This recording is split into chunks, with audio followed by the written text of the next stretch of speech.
আজি অনুষ্ঠানটোলৈ কি ক'ব ছাৰ?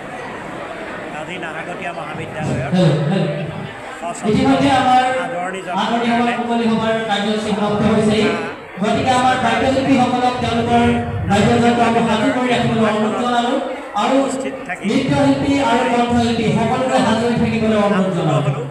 কাৰণ আমাৰ ৰাষ্ট্ৰীয় শিক্ষানীতি 2020-ৰ যিটো উদ্দেশ্য, সেই উদ্দেশ্য হৈছে আমি যাতে আধুনিক বিজ্ঞান প্ৰযুক্তি আৰু ভাৰতীয় ঐতিহ্য সংস্কৃতি, যিটোক ইণ্ডিয়ান নলেজ ছিষ্টেম বুলি কয়, সেই সকলো একেলগে হাতত হাত ধৰি আমি যাতে আগবঢ়াই যাব পাৰোঁ, আমি মূল্যবোধক কেতিয়াও যাতে পাহৰি নাযাওঁ আৰু আমাৰ যিটো আজি বৰ্তমান যিটো আধুনিক প্ৰযুক্তিৰ যুগ আহিছে, সেই যুগৰ লগতো যাতে আমি আগবাঢ়ি যাব পাৰোঁ, এনেকৈয়ে আমাৰ গোটেই সমাজখনক আগবঢ়াই নিয়াটোৱেই উদ্দেশ্য।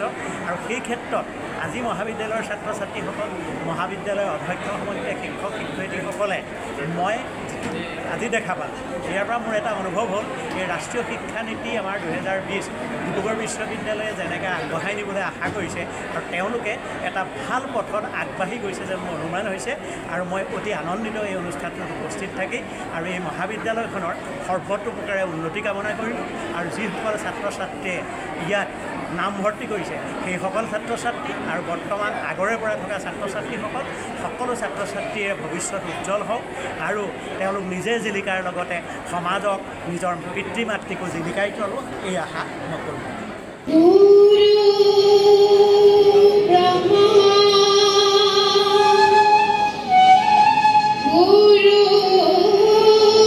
ছাত্ৰীসকলক এটা কথা আপোনালোকে শিকাবলৈ যত্ন কৰক, এপাহ ফুল ফুলি উঠিবই হবে, ফুল পাহে গোটেই ৰাতি কিমান যন্ত্ৰণাত ভুগিব লগা হয়।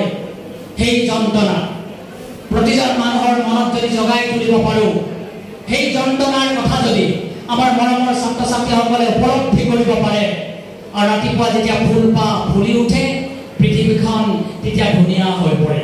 এগৰাকী মাতৃয়ে সন্তান জন্ম দিবৰ কাৰণে প্ৰসৱ বেদনাত ছটফটাই থকা সেই যন্ত্ৰণাৰ কথা কেইজন পতি বা চাৰণী বা হাত বেনে উপলব্ধি কৰিব পাৰে? নোৱাৰে।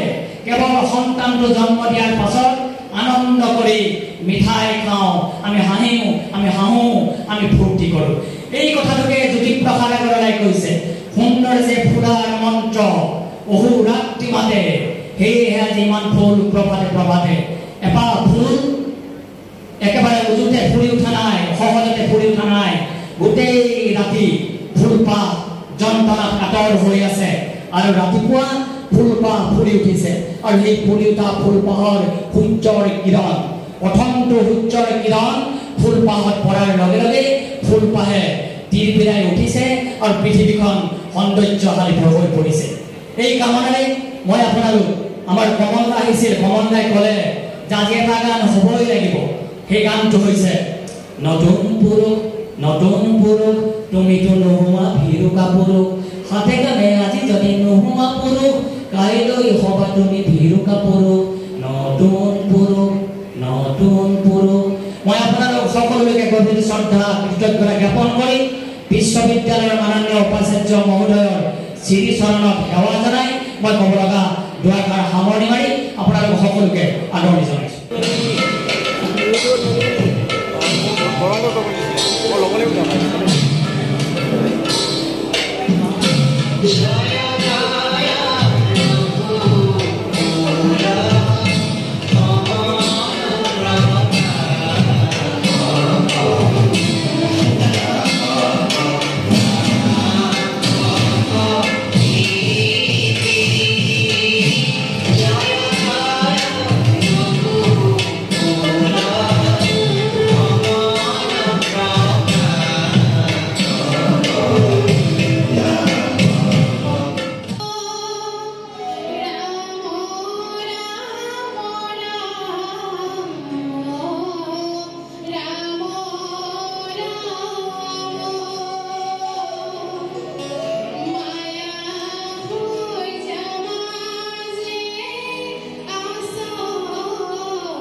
আছে